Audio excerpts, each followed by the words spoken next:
Google recently announced that they will automatically create Google Analytics 4 properties if you still haven't migrated to GA4. In theory, this might sound good, but in reality, they might also create properties for you even if you have already migrated to GA4.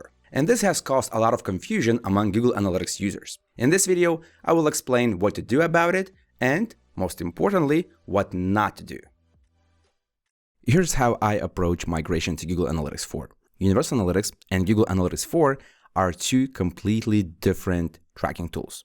They have different data structure, so I treat them as separate platforms. That is why when I migrate to Google Analytics 4, I create a separate property. As a result, recently I started seeing this pop-up appear in the interface of Google Analytics 4 properties. Basically, they tell you that if you are migrating from Universal Analytics, you can connect Universal Analytics property with your current GA4 property. So if you are following the same principle as I do, in this pop-up, you should select No, because you do not want to connect your Universal Analytics property with Google Analytics 4. There are way too many different things between these two platforms, and personally, I just don't prefer connecting both versions because there is not that much benefit in it. That's why I switched to No, and then you can enter something like, I will migrate myself, or maybe I have already migrated, whatever. Then click Save. So if you do this, then that pop-up will no longer annoy you in this particular property.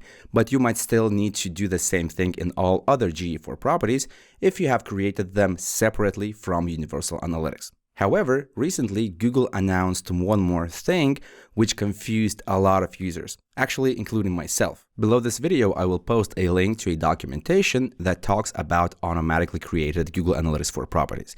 Basically, what it means is that if you have Universal Analytics property that has been collecting and has been getting some data recently from your website, then Google Analytics will create a new GA4 property, and that will happen automatically.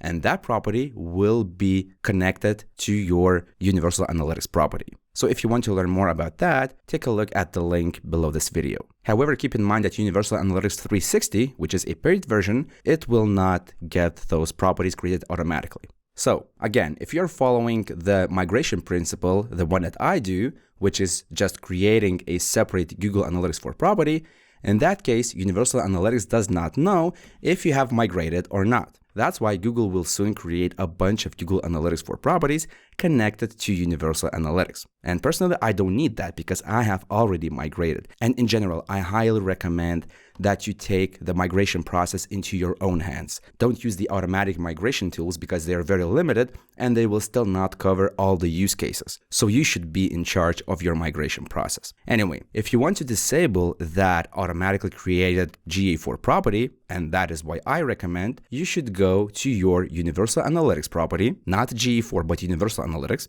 and then go to Admin, and then in the property column, select GA4 Setup Assistant. Here you should scroll down and disable this checkbox, because if it is enabled, sometime soon Google will create a new GA4 property in your account and it will automatically connect with, for example, this Universal Analytics property. So do this. The only situation where I think this kind of migration option is useful is if you use Universal Analytics just for a very basic tracking. For example, maybe you are just tracking page views and you care about things like bounce rate or your top traffic sources. So if that is what you're doing with Universal Analytics, go ahead and keep this option enabled, because then the basic GA4 setup will be more than enough for you. In all other cases, for example, maybe you're using custom dimensions or user ID, maybe you're using something else, in that case, make sure to disable this.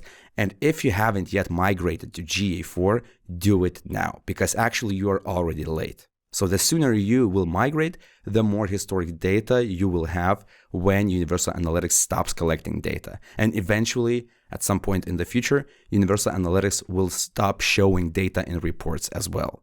If you're looking for a way to learn how to migrate from UA to GA4 in a correct way and how to smoothly do that, then you can take a look at my Google Analytics 4 course. I will post a link to it below the video. In that course, I show you a lot of things about Google Analytics 4, how to use it, how to benefit from it, but also there is a very in-depth module about migration from GA3 to GA4, where we'll look at the difference between two tools, where I give you a very in-depth checklist that contains almost 100 items.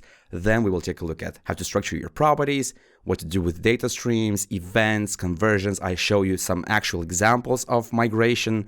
Then we take a look at e-commerce migration, other settings, then how to recreate at least some of the reports that you had in Universal Analytics, and also how to verify your data and make sure that you did your best and your data is as close as possible, even though there are some differences and not all numbers will actually match. And in some cases, it's not even possible to make sure that your numbers will match. So there are a lot of things that I have covered, but if you want to learn more about this and how to smoothly migrate, then you should take a look at my Google Analytics 4 course. So, to sum up, I highly recommend that you opt out of this automatic property creation process and instead take the migration process into your own hands.